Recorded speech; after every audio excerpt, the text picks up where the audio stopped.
It's no secret that I'm not really a fan of Krunker or its current map making landscape at the moment, particularly on its parkour side of things, and that I've been feeling this way for a while, right? And that sentiment was only solidified when I tried and failed to do a weekly or even a monthly series of top Krunker maps.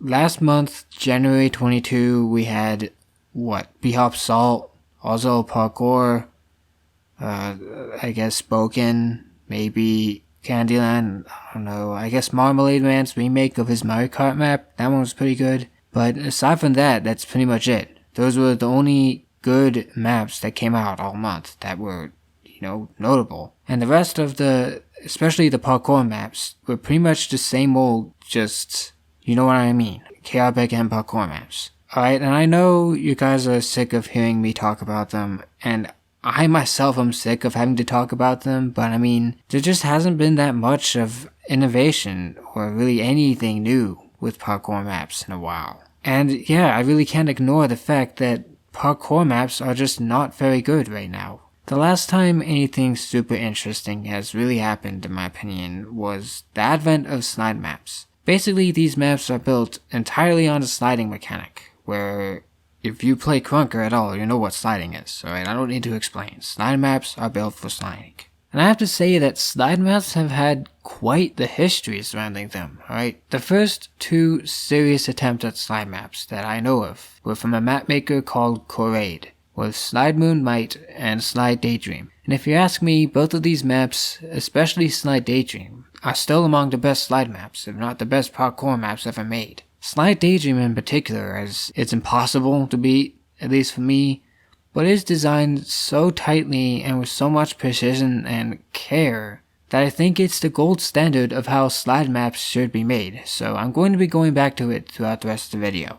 And these two masterpieces came out before 2021, with Slide Daydream being made for the parkour map competition that happened roughly a year ago at this point. It was also around this time when the whole casino map fiasco happened, right? Remember that? And kids realized you could just make a lazily put together parkour map and potentially get hundreds of thousands of KR, therefore leading to the lackluster map making landscape we have today. And through the parkour map competition, and even through the massive game making competition, nothing really changed with the meta. The Roblox RPs have taken over the parkour map making scene, and have had a chokehold on it. That was until, I'd like to say, late summer of 2021, when slide maps made a comeback. I believe the one slide map that sort of led the pack and really kickstarted this revolution in slide maps was Slide Field by JHXC. This map pretty much brought the slide mechanic to mainstream in a familiar format, while still managing to be fun and challenging at the same time. The map was featured by nearly every YouTuber and streamer at the time, bringing the concept of slide maps to the attention of everyone. That, coupled with Scuff showcasing and even making some slide maps of his own, like Monastery in particular, and started a little mini renaissance of slide maps that,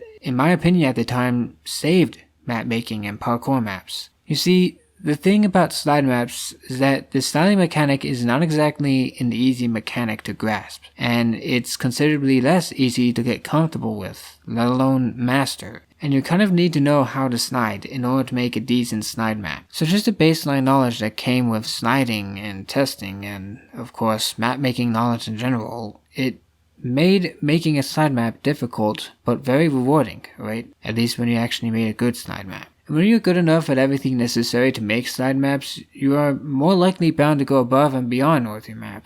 This means that for a few months, the majority of slide maps that have been made, especially ones for the slide map competition hosted not too long after Slide Field was released, they've been of relative high quality compared to other parkour maps. And all was good, alright? Parkour maps and Krunker maps were fun to play again, even if the respite that came from it was brief. It was quite a respite nonetheless.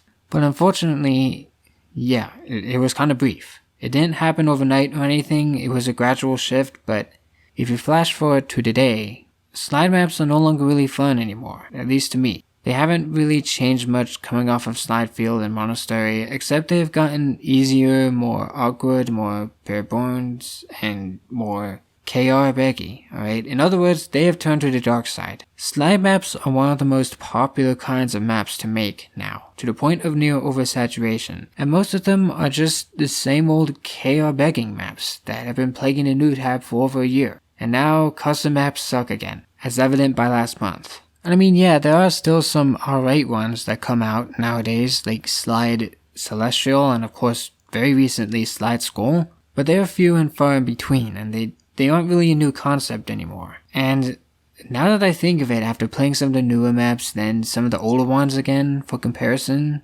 is if slide maps were ever fun in the first place. Now right off the back, I can tell you that I'm absolute dog at slide maps. Alright, the slide mechanic always comes off as wildly unpredictable, due in no small part to the input delay and inconsistent performance of Krunker, my computer thermal throttling, my mouse, my keyboard, and I guess my own motor skills. I have a lot of pretty sure I press space but okay moments when I try to play really any parkour map, not just slide maps. Not to mention that a lot of these slide maps just aren't designed well, even back in the slide field days. They were pretty much exclusively linear, almost structured like Roblox obbies or corridor parkour maps like level 6.4. And they're either so hard that only masters can beat them, or they're so easy that you don't even need to slide to beat them. But probably the worst of all was when the slide jobs were put down in a way that you had to beat them all in one go. Like, the entire map in one slide chain without messing up. And they still had checkpoints for some reason. And that means if you messed up when you get to a checkpoint, you had to spend like 30 seconds or up to a minute at some points sliding back and forth on that checkpoint trying to get enough momentum to complete the level. And it's super hard and annoying to do this, again, due to how unpredictable the slide mechanic is. Alright, going back to Slide Daydream again, alright, the holy masterpiece of slide maps. Every level starts you off on a small air balloon where you don't have to spend an eternity trying to build up speed, alright, you can just jump right from there and do the level normally. Not to mention, the map actually takes good advantage of the sliding mechanic, so it's, whenever you mess up, it's really just your fault, or the computer's fault if you mess up. Which is a good thing, unless it's the computer's fault, in which case, yeah. But having to build up speed like this, only to fail again and again in many different embarrassing ways, it's not fun. Alright, it breaks the pacing on these slide maps, it nearly negates the purpose of checkpoints in the first place, and it just pisses me off. And if it seems like I'm ragging on this one aspect of modern slide maps more than I should, that's because I'm legitimately sick of it. Alright, this one issue above all else is one of the biggest reasons why slide maps just suck now, at least to me. And don't even get me started on the ramps, alright? They are just broken, alright? I know there's a weird way of doing it, but I can never get it down, and they're everywhere, alright? It's just, I hate them. I hate the ramps. I hate having to build up speed. These maps just aren't fun anymore, all things considered, and they've become the very thing they swore to destroy, alright? They were the chosen ones. It was said that they would destroy the bad parkour maps, not join them, right? Bring balance to map making, not leave it in darkness. And yeah, basically the entire plot of Star Wars 3. That's the story of the downfall of slide maps.